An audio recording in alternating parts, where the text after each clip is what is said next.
Well, I guess if you were tired of all the close games coming down to the final possession, the cardiac kids of Pitt basketball in 2022, 2023, the heart attack inducing, or at least a little bit of heartburn inducing Pitt basketball team of this season that you saw in the last three games when they won three in a row on the very final possession. I would say last night was at least a nice relief for you, a bit of a reprieve from all those tense late game situations. Welcome to the Morning Pitt. It's Wednesday, February 8th, 2023 here on youtube.com/Panther-Lair.com.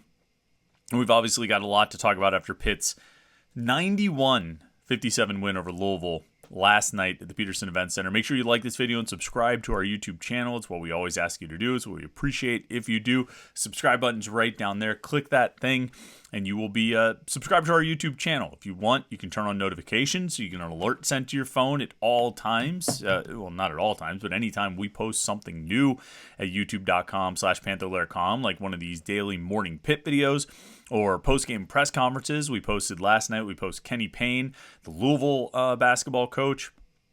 And then we also posted a video of Jeff Capel and the Diaz-Graham twins. You got them on screen right as I mentioned them. And you're going to want to check that out because they had some great stuff to say after the game. Those two guys are hilarious.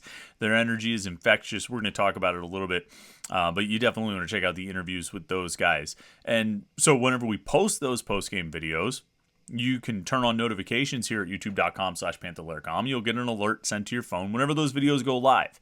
And then, of course, when we do our live shows as well, like we're doing tonight at 8:30 p.m., our weekly live Panther-Lair show, in case you forget about it, you can get a notification saying, hey, Panther-Lair is live. Go check it out. Go hang out at youtube.com/Panther-Lair.com. So make sure you like this video and click subscribe to our YouTube channel. We appreciate it.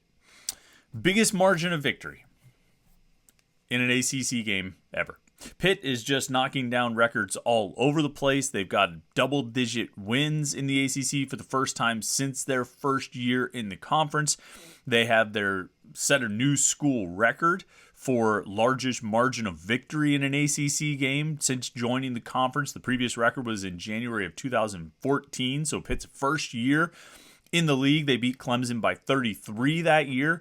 Last night, they beat Louisville by 34, and it was a game where you had KJ Marshall in the game for the final 4.5 minutes. Aiden Fish came in, about 40 seconds later and played the better part of the final 4 minutes. Guys like Jamarius Burton and Blake Hinson and Greg Elliott played less than 10 minutes in the second half. Nelly Cummings only played about 11 minutes in the second half. Pitt's bench put up astronomical numbers, certainly led by Nike Sabandi scoring 15, but Guillermo Diaz-Graham, Jorge Diaz-Graham, Nate Santos all scoring. Basically, the first 9 guys who got on the court for Pitt last night scored. And, when you sit down to talk about a game like that, a 34-point blowout win over a conference opponent that improves your record to 17-7 overall, 10-3 in the ACC, puts you at the top of the conference, it's tough to even decide where to start with talking about a game like that. I mean, there's all these different things we could talk about. We could talk about the Diaz-Graham twins and how they played. We could talk about Nike Sabandi. We could talk about Federico.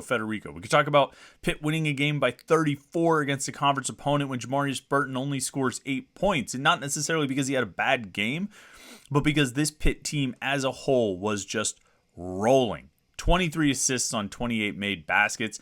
They shot great inside the paint, or inside the arc. They shot great outside the arc. They passed well. They defended well pretty much for the final 36 minutes of the game. And I don't even think their first 4 minutes were all that bad. Pitt's defense was taking a little bit of criticism. And even Jeff Capel said he didn't think they played well defensively in the first 4 minutes. But while Louisville was knocking down some outside shots and maybe there were some gaps in Pitt's perimeter defense, Louisville was also running the shot clock down pretty far, which I take as a credit to Pitt's defense. Either way, we can split hairs over those first 4 minutes. The final 36 minutes was really good defense. They rebounded well. You name something you can do in a basketball game, and Pitt did it well last night. They had a lot of turnovers. That was probably the biggest issue. Jeff Capel pointed it out. Nelly Cummings finished with 5 turnovers. Pitt had 14 in the game, which altogether is not a terrible number. Certainly not with what we've seen from this team before, earlier this season, I should say. But I feel like a lot of those turnovers, actually 8 of the 14 came in the second half when you had some lineups that were a little bit unique. A few of Nelly Cummings' passes to the Diaz-Graham twins were sort of off the mark because he was anticipating them going one way and they went the other, or didn't quite go as far as he expected them to go. And so you sort of accept those as being kind of a byproduct of using these unique lineups that Jeff Capel was rolling out there throughout the better part of the second half. So there's a lot of different sort of details and angles of that game that you can get into because there was a lot that went right for Pitt. And so you could kind of talk about each one, and we'll talk about a bunch of them. But I want to start somewhere else. And I actually want to start with Louisville coach Kenny Payne. He talked to the media last night, and I'm going to play some of his post-game press conference. You've probably seen his comments already. This is not going to be like a surprise. You're not going to be like, wow, I had no idea that he said this. You've seen the quotes. You might have already watched the video anyway, but I want to make sure we're all on the same page before we talk about this a little bit. So here's the first few minutes of Kenny Payne's post-game press conference last night. I'm going to tell you ahead of time the audio is not good. Our decidedly low-fi equipment here at Panther-Lair.com and YouTube.com/Panther-Lair.com, it's not the best. We need to upgrade our microphones and our audio setup for recording at least. And so you'll need to turn the volume up a little bit from probably where you have it now to hear Kenny Payne clearly. Now, I'll try and give you, 5-10 seconds on the other side at the end of the interview before I start talking really loud again so you can adjust your volume accordingly. It doesn't blow out your speakers with this booming baritone here. But I do want you to hear from Kenny Payne. And you're watching this video, you might be listening to the podcast, and so you'll just listen to it. But you can, you'll watch in this video what Kenny Payne says because it's really interesting. And it's maybe one of the things that struck me the most out of anything anybody said after the game and kind of really influenced my opinion and sort of dominated my thoughts coming out of the game last night. So here's Louisville basketball coach Kenny Payne talking after Pitt's 91-57 win over the Cardinals last night. So turn your volume up so you can hear everything he has to say. As you go through and in my mind, I racked my brain over what we could have done different. There's something else that I have to say.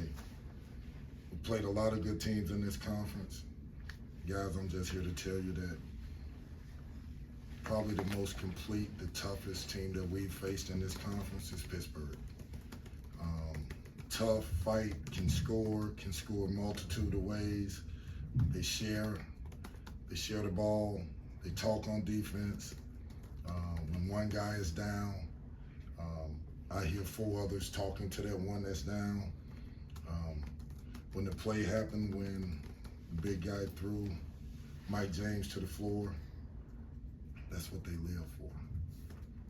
And, it wasn't really a dirty play, and if it was, it's competitiveness. And I watched their huddle as they huddled up after their play, and I saw what I want my guys to be. I want my guys to be tough like that, to fight like that, to be one like that. And, I could talk about, what we didn't do right. I can just tell you we didn't come to a fight. It was a fight, and we didn't show up. And I blame myself for that because I tried really hard to explain to the players exactly who you're facing, exactly who you're playing against. And out of all the teams that we played, again, none better than Pittsburgh. Okay, I'm starting off speaking softly so you can adjust the volume back down before we start going. I don't want to blow out your speakers. So hopefully you've turned it back down so you can, we're back sort of normalized audio. Kenny Payne walked into the room, sat down, and that's what he said right off the bat there. And the first thing he was thinking, and I thought it was interesting the way he said it, that, he started thinking about all the things they did wrong, but the thing that stood out the most was how good Pitt was and how good Pitt is. Now, keep in mind, Pitt is like plus 55 on Louisville this year. All right, Louisville is the worst team in the ACC this season, one of the worst teams in the major conferences, actually one of the worst teams in college basketball this year. And there's probably a lot of reasons for that. Breaking down Louisville's issues and problems are not my intent here, but we understand it. You know what I mean? We take it for what it is, that Louisville is not good this year, but they've played most of the top teams in the conference. Louisville has not played Virginia yet, but they've played Miami.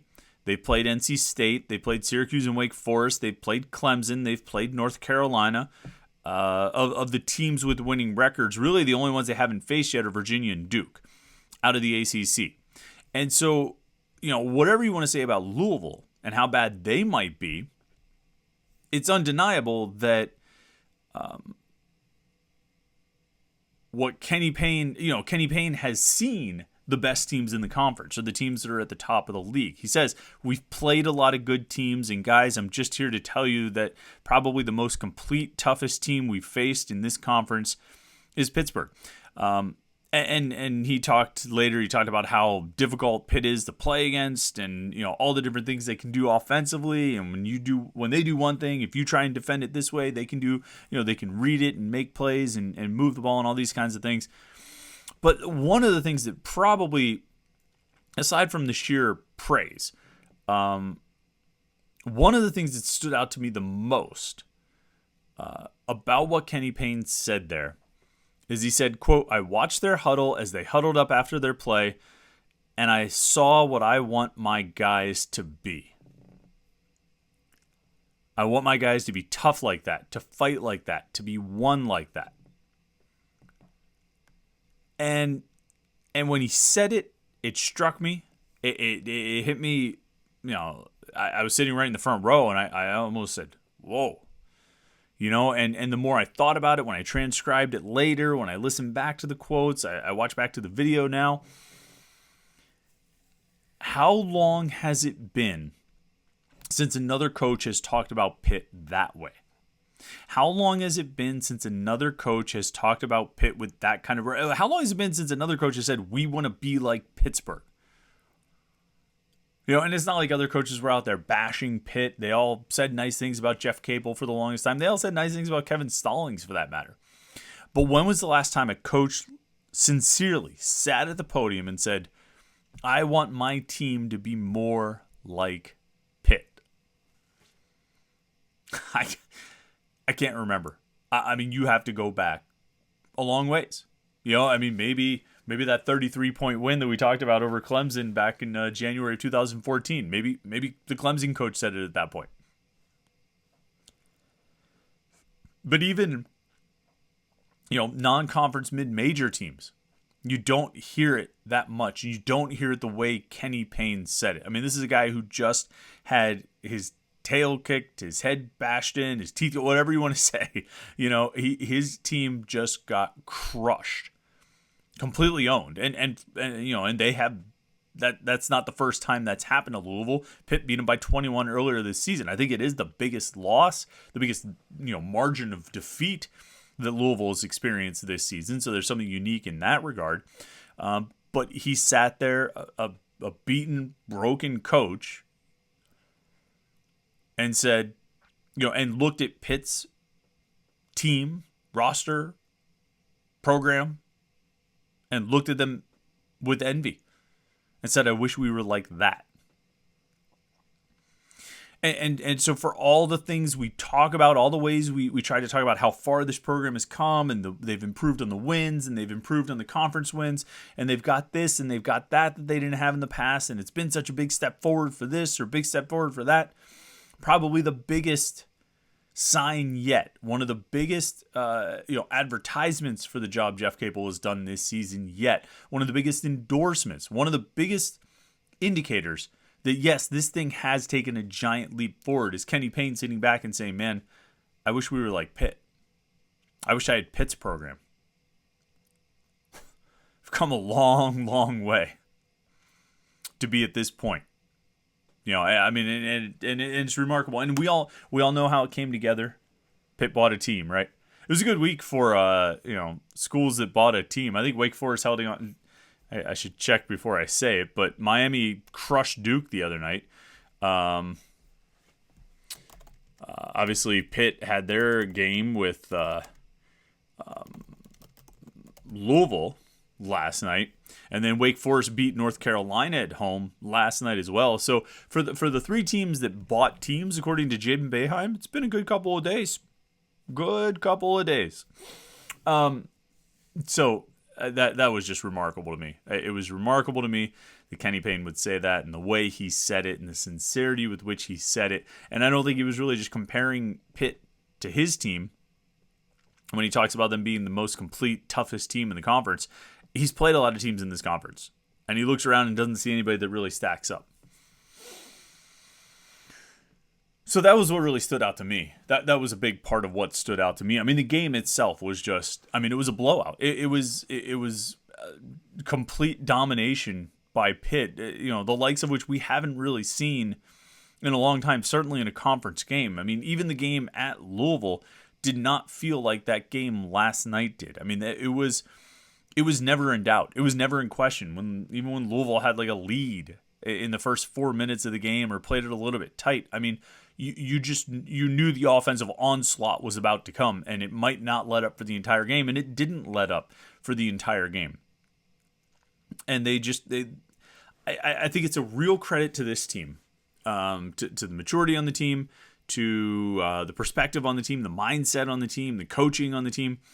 It's a credit to this team that they were able to go, 3 games in a row, 3 wins in a row leading into last night, basically winning on the final possession. In each of those games, whether it was Wake Forest, it was Miami, and it was North Carolina. I mean, you have 3 wins by a combined total of 6 points. Excuse me. And to play those kinds of games and survive in those kinds of situations, and then turn around and come into this game last night, a game where you're favored to win, where this is a team you already beat by 20 plus on the road, and so you're expecting that you should have another big win in lined up here. But to go out and actually execute it, to go out and actually dominate, to go out and actually control the way that you should, that if you're one of the top teams in the conference, this is what you should do to the worst team in the conference. I mean, this is the outcome that you should expect, and this is the outcome that a good team would execute. We're not going to sit here and say that Pitt is a great team because they blew out Louisville, but what we will say is that they played up to the level of a good team in the ACC because they were able to take care of business as they should. A lesser team might not beat Louisville as handily as they did last night. A lesser team might be in danger against Louisville. And that wasn't the case. That was never the case last night. And I felt pretty confident about the game going in. I picked Pitt to win by 19. I thought maybe I was being a little bit too liberal with the points there, but turns out no. Turns out it was you could have taken Pitt minus 30. 31, 32, 33 and a half even, and still covered because it was that kind of game. And, I mentioned, they didn't get a lot. They didn't need a lot out of Jamarius Burton, Blake Hinson, Nelly Cummings, Greg Elliott, although Elliott made some big shots. Hinson came up with a few shots, still not enough to say that you feel like he's really getting back into a rhythm. He's got a couple slump games here in a row. But what they got out of the bench was really remarkable last night. Primarily Nate Santos, obviously Nike Sabandi. Actually, I should say primarily Nike Sabandi, as well as Nate Santos and the Diaz-Graham twins, combined 41 points. The whole bench, I should say, combines 41 points, 16 rebounds, 10 blocks, 9 for the twins. I forget which one had 5. Guillermo had 5. Jorge had 4. So 10 blocks off the bench, 5 assists, 4 steals. Nate Santos had 3 on his own and only 3 turnovers. And the bench played like 80 plus minutes. So these guys were out there a lot. Again, scored 41 points. You got some big performances.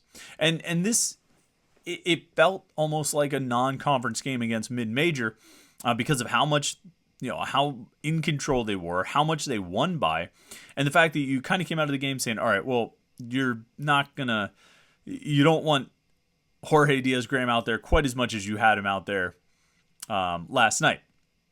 You're not going to want to rely on Guillermo Diaz-Graham as much as you relied on him last night. But they both did take steps forward. I mean, the blocks were a big part of it. Being aggressive, playing physical with other, ACC level players. And they showed that they could kind of hang in there. And meanwhile, it all just sort of reinforces, I think, that top 5 rotation that they've already established. Their starting 5 looks really good. And then you're able to bring these guys off the bench. Nike Sabandi, who's been a great bench player all season. Nate Santos, who I think is a sneaky threat off the bench to hit some shots, grab some rebounds, play some defense. And then the Diaz-Graham twins, just game by game, just keep getting better. Like Federico. Just game by game, they keep getting better. Game by game, they keep getting more aggressive. Game by game, they keep being more assertive. I think last night was probably one of the most aggressive and assertive offensive games we've seen from Federico, maybe all season.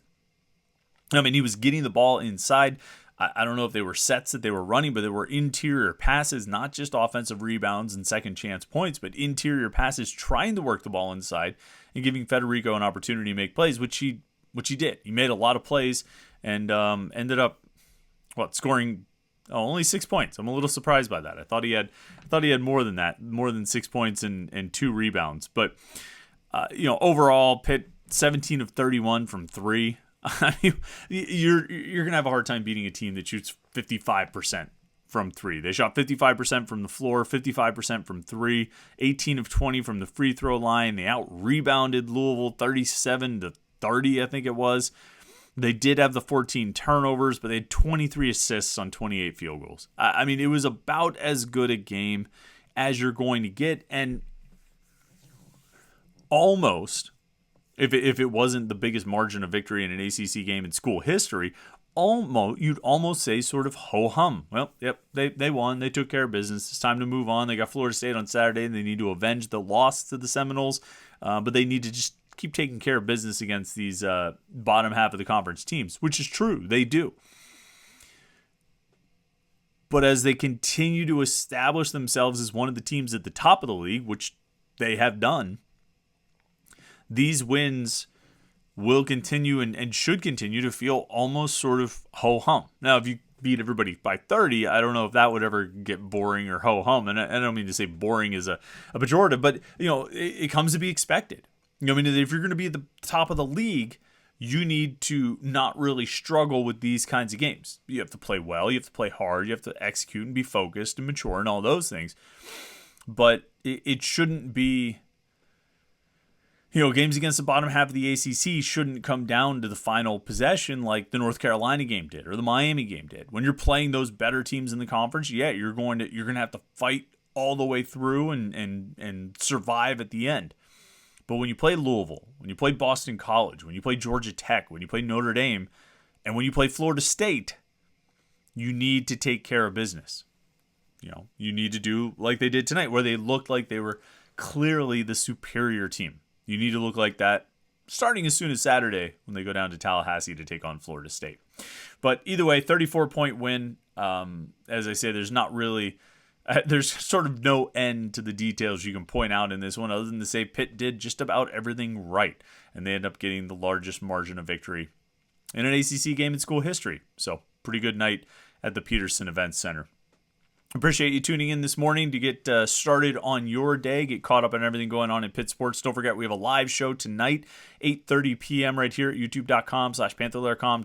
Tune in. We'll be talking about Pitt basketball, football, and recruiting, taking your comments and questions, everything you want to talk about. We will be talking about it right here on the live Panther-Lair show, youtube.com/Panther-Lair.com. And then we'll be back tomorrow for another Morning Pitt. We got 2 more this week. Look forward to it. We'll have plenty of things to talk about, I'm sure, as we move through the end of the week. So thanks for tuning in this morning. Hope you had a good day yesterday. I'm sure you enjoyed the game last night. Hope you have a good day today. We'll talk to you tonight on the live show, and we'll see you tomorrow morning for the Morning Pitt right here on youtube.com/Panther-Lair.com.